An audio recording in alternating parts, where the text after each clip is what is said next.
گریزگان سوریگی در نروژ به پلیس این کشور با درخواست تحقیقات جنایت‌های جنگی که از جانب رژیم سوریه در مدت بیش از 8 سال جنگ شهروندی انجام شده است مراجعت کردند. روز سه‌شنبه هفته گذشته یک سازمان حقوق بشری مستقر در برلین اعلام کرد از دادستان‌های نروژی خواهش کرده است علیه مقامداران بلندپایه رژیم سوریه با اتهام جنایات علیه انسانیت از جمله قتل‌های غیر دادگاهی، تجاوز به ناموس، لطوکوب و دیگر نمودهای شکنجه پرونده باز کنند. مرکز اروپایی عاید به حقوق‌های کنستیتوسیونی و حقوق انسان اعلام کرد همراه با 4 سازمان دیگر از نام 5 قربانی شکنجه شکایت ارسال کرده است. شکایت کنندگان با شرح تمام وحشانیتی که در پست خود در ده‌ها زندان تجربه کردند شکایت نمودند. در عریضه طلب شده است 17 مقام بلندپایه دستگاه امنیتی سوریه که نامهایشان هم ذکر شده است دستگیر شوند. به خبرگزاری The Guardian یکی از شکایت کنندگان گفته است من تا هنوز از پیامدهای شکنجه رنج میبرم. 8 سال آخر من حتی 2 ساعت خوابیده نمیتوانم. حتی با استفاده از حب‌های تسکین دهنده و خواب‌آور من همه آنچه در زندان‌ها گذشته بود ساعت به ساعت از سر می‌گذرانم. این گام پس از اقدام تاریخی آلمان که قبلا در همین ماه 2 افسر خدمات مخفی سوریه را به شرکت در شکنجه، تجاوزهای دسته‌جمعی و جنایات علیه انسانیت متهم کرد گرفته شد. گمانبر شدگان انور رسلان و ایاد الغریب به حیث گریزه سال 2012 به آلمان رفته‌اند. تخمین می رود که هر دو در زندان‌های سوریه منصبی رهبری را داشتند و در کشتار 10 زندانی دست دارند. انتظار می رود آنها سال 2020 در دادگاه پاسخ گویند. محاکمه ها در موضوعهای به همین مانند در فرانسه، سوئد یعنی شویتزیا، اتریش جریان دارد. چون سازمان‌های حقوق بشر کشورهای اروپایی را مجبور می‌سازند آنهایی را که در وحشانیت‌های جنگ 8 ساله سوریه دست دارند به جوابگری کشند و به این بی‌نظمی در آن کشور خاتمه دهند. نروژ هم مثل آلمان دکترین حقوقی مشهور چون صلاحیت جهانی را استفاده می‌برد که به دادستان‌ها و دادرس‌های ملی حق می‌دهد علیه جنایت‌های حربی صادر شده در خارج پرونده باز کنند. با این مانند جنایات چند سال آخر در تاجیکستان هم صادر می شود. 10 حالت شکنجه، تجاوز، قتل و غیره ثابت و رسانه‌ای شده‌اند. بر ضمن این بنا به معلومات‌های تایید شده 10 نفر گماشتگان رژیم تاجیکستان در کشورهای غیر دیگر اندیشان و مخالفان سیاسی را به قول شکار می کنند. ما از آقای محی الدین کبیری رئیس پیمان ملی تاجیکستان پرسیدیم که آیا یک چنین زمینه شکایت بردن از بالای مقامداران شکنجهگر تاجیک در اروپا وجود دارد؟ رهبری پیمان ملی تاجیکستان در جواب به ما گفت که شکایت نسبت شکنجه مقامداران در اروپا تجربه نو نیست. تجربه نشان داده است که شکایت کنندگان از بالای شکنجه مقامات در دادگاه‌های اروپا موفق هم شدند. مسئله به دادگاه اروپایی کشانیدن مقامداران مسئله نو نیست و این تجربه در قانونگذاری کشورهای اروپایی هست. در تجربه هم داریم که چندین حالتهای بود که شهروندان این یا آن کشور، سازمانها، مقامداران کشورهای خارج از اروپا را به دادگاه کشورهای اروپایی کشاندند و قانونگذاری چندی از کشورهای اروپایی از آن جمله آلمان، نروژ و دیگر کشورهای اروپایی اجازت می‌دهد که بعضی جنایت‌های ضد بشری، ضد انسان‌ها را ناوابسته از آنکه در کدام گوشه دنیا صادر شدند طبق قانونگذاری این کشورها به دعوا کشید و البته این مسئله کاری آسان نیست و نه تنها فکت و دلیل می‌خواهد بلکه یک آمادگی همه طرفه و از همه مهمش اراده و تصمیم‌های جدی را می‌خواهد. ما حداقل در این سال گذشته چند از این تجربه را داشتیم که هم شهروندان سوریگی که با اروپا فرار کردن از دست حکومتشون بعضی از مقامات کشور خود را به دادگاه‌های اروپایی کشاندند و موفق هم شدند. این چنین پرونده‌ها در تجربه کردها بود که علیه بعضی مقامات ترکیه به دادگاه‌های اروپایی شکایت بردند و حتی قرار دادگاه عالی ترکیه را درباره تروریستی دانستن این آن حزب سیاسی در داخل ترکیه هم به چالش کشیدند و موفق هم شدند. این گونه حادثه در تجربه ملت‌های آفریقایی هست و چند از رهبران و حتی پرزیدنت‌های کشورهای آفریقایی هم به دادگاه‌های بین المللی از آن جمله به دادگاه‌های اروپایی کشانده شد. اخیراً یکی از وزیران یکی از کشورهای اروپایی را در دادگاه اروپا به محکمه کشیدند و این تجربه هست و من فکر میکنم که تاجیکان به خصوص اونهایی که از دست مقامات شکنجه شدند، خودشان یا خش تبارشون و در اروپا وجود دارند، فراری شدند، اینها دلیل های قوی دارند و خود همین فکت که آنها از کشورشون فرار کردن از دست مقامات و در اروپا همچون پناهنده سیاسی اعتراف شدن، این خودش دلیل هست و هر یک دلخواه مهاجر سیاسی میتواند که چنین پرونده را به دادگاه‌های اروپایی ببرد. البته باز تکرار میکنم که این فکت و دلیل میخواهد، حوصله میخواهد و آدم باید که خیلی پیگیرانه عمل کنند، چون این سازمان ها هستند که کمک میرسانند و باید این کار در آینده نزدیک نسبت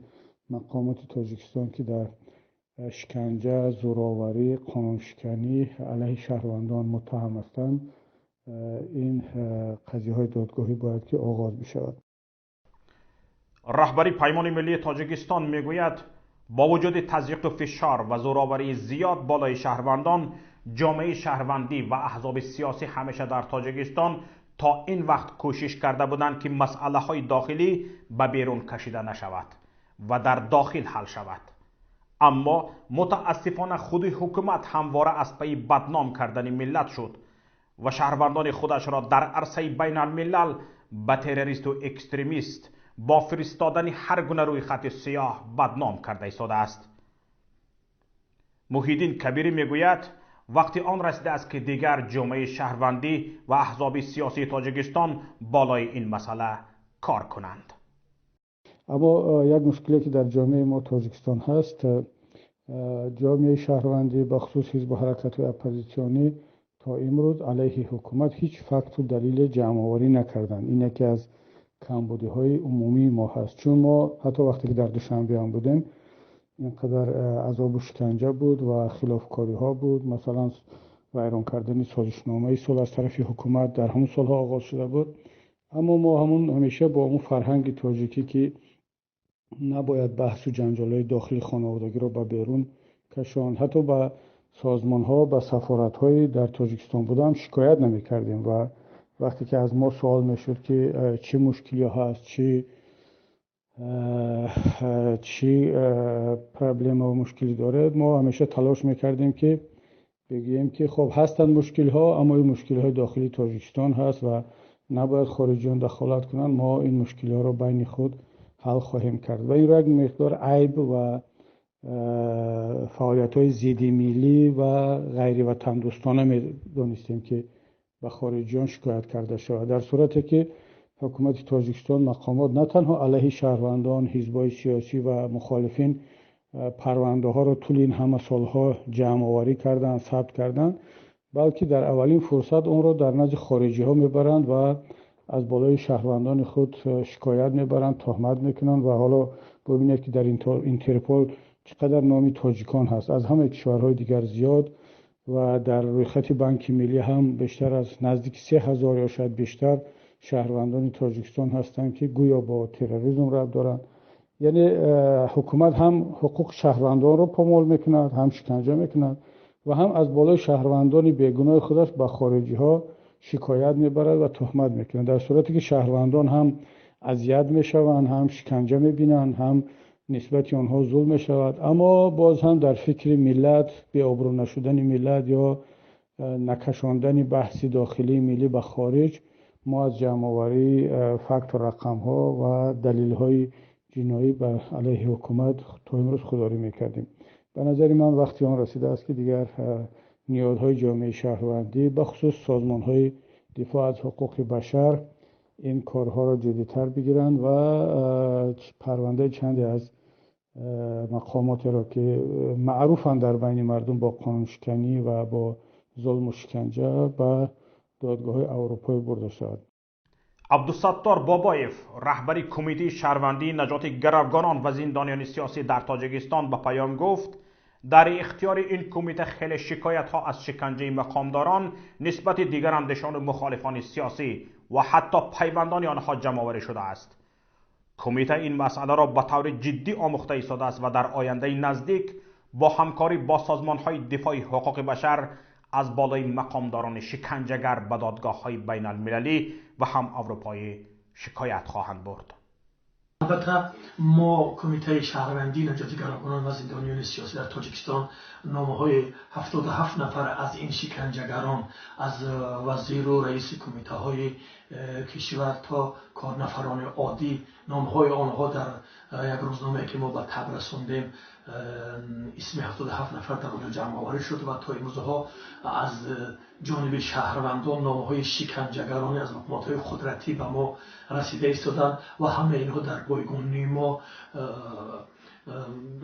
محفوظاً حفظ میشوند و ما با همه مقامات ها و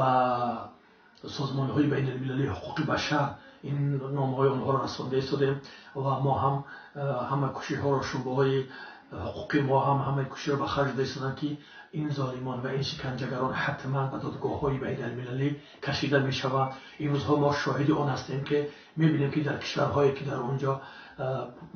حاکمان دیکتاتور زیاده از 20 سال و 30 سال حکومرانی کرده و به مردم جبر و ظلم کردن، هر ماهی نیست که یک نفرشون از سر قدرت دور نشوند. اینها از سر قدرت دور میشوند و اکثر آنها به زندان روانه میشوند و قسم دیگر از کشورشون فرار میکنند و